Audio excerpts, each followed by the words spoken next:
The last-gasp negotiations to stave off an economic disaster in America are continuing tonight with a vote in Congress to raise the US borrowing limit and prevent America defaulting on its debts expected any minute. That's the scene behind me now in the Senate, where the Democrat leader has said he's cautiously optimistic. His counterpart in the Republican Party says we're very close. So is a final deal really in sight? Our Washington correspondent Sarah Smith reports. Let me just say, this is almost an out-of-body experience to have...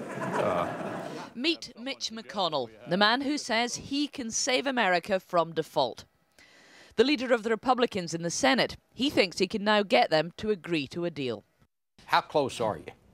Well, I think we're very close. I think we're very close. I'm confident and optimistic that we're going to get an agreement. That optimism started last night, when he and the House Republican leader said they were once again talking to the president about getting a deal done today. Our country is not going to default for the first time in history. That is not going to happen. We now have, I think, a level of seriousness with the right people at the table that we needed and thought we had, as the Speaker indicated last weekend.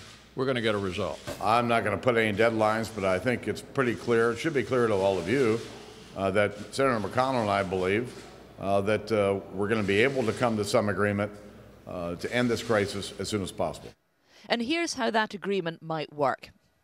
The debt ceiling would be initially raised by $1 trillion, with government spending cut by an equal amount. Under the emerging deal, another $1.8 trillion in cuts would be agreed by a special committee, and the debt ceiling raised again by the same amount. If these cuts are not implemented, a trigger mechanism would automatically make deep cuts in healthcare and defence spending.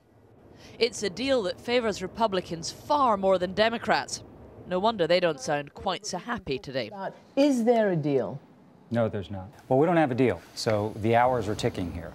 Democrats in Congress don't like this deal, and many of them won't vote for it. There are none of the tax rises they wanted, and deep spending cuts they didn't. Democrats think the Tea Party held the country hostage and won. Democrats have shown throughout this debate a willingness to compromise. I mean, the mirror image of what they do, no revenues, we should say no cuts.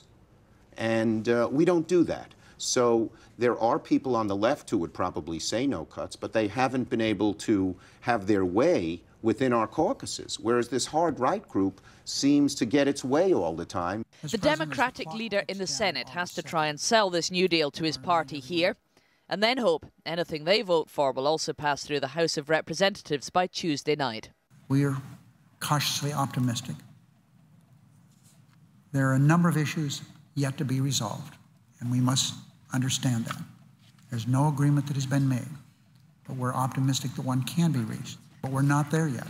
We expect the president will appear on TV when all the devilish detail has finally been agreed, to tell the nation disaster's been averted. But Obama's going to find this very hard to sell to his party and to much of the country. He can't pretend it's anything like the deal he wanted. And he may have avoided default, but to many, this will still look like defeat.